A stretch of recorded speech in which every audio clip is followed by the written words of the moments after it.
আসসালামু আলাইকুম। দূরে কিংবা কাছে যে যেখান থেকে আমার ভিডিওটি দেখতেছেন, আশা করি আল্লাহর রহমতে সবাই ভালো আছেন। আমি হাওয়া চান্দিনা থেকে বলছি। তো আজকে আমি খুবই ইউনিক একটি লোভনীয় রেসিপি নিয়ে হাজির হলাম। সেটা হচ্ছে আদা ছেঁচা মশলা দিয়ে গরুর মাংস রান্না। আর এই রেসিপিটা হচ্ছে আমার সম্পূর্ণ নিজের। আমার মনে হয়েছে যে এভাবে মাংসটা রান্না করলে খেতে খুবই ভালো লাগবে। সবসময় একই রকমভাবে না মাংস রান্না করে না খেয়ে একটু ভিন্ন রকমভাবে রান্না করলে খেতে খুবই ভালো লাগে।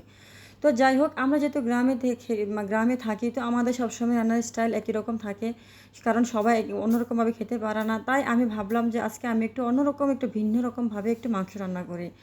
তো যাই হোক, যদি আপনাদের ভালো লেগে থাকে তাহলে অবশ্যই আমার পেজটাকে লাইক করবেন, কমেন্ট করবেন, যাতে আমি আপনাদেরকে কমেন্ট করে আপনাদেরকে ধন্যবাদ জানিয়ে আসতে পারি আপনারা কে কোথা থেকে আমার ভিডিওটি দেখতেছেন।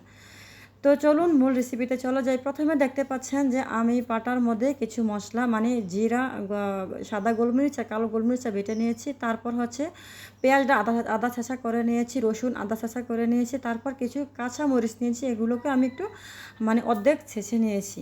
তারপর আদাটা আমি মিহি বাটা করে নিয়েছি, কারণ আদাটা আমি আদা ছেঁচা খেতে পারি না। তো আমি মাংসের সাথে কিছু আলু দিব, কারণ গরুর মাংসের সাথে আলুটা দিলে আমার কাছে খেতে অত্যন্ত ভালো লাগে। তাই আমি সবসময় গরুর মাংস রান্না করলে এটার সাথে এক টুকরো হলেও আমি আলু দেওয়ার চেষ্টা করি।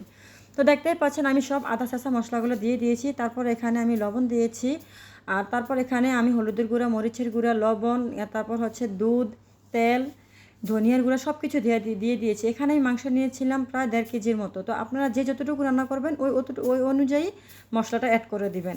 তো আমার এই রান্নাটার মধ্যে বেশিরভাগই হচ্ছে আমি মানে এটাতে গরুর দুধটা একটু বেশি দিয়েছি, কারণ গরুর দুধটা বেশি দিলে খেতেটা খুবই মজার হয়। আর আমি এটার সাথে অনেকটা পরিমাণ ঝাল দিয়েছি, আপনারা ঝালটা ভারী কমে নিতে পারেন।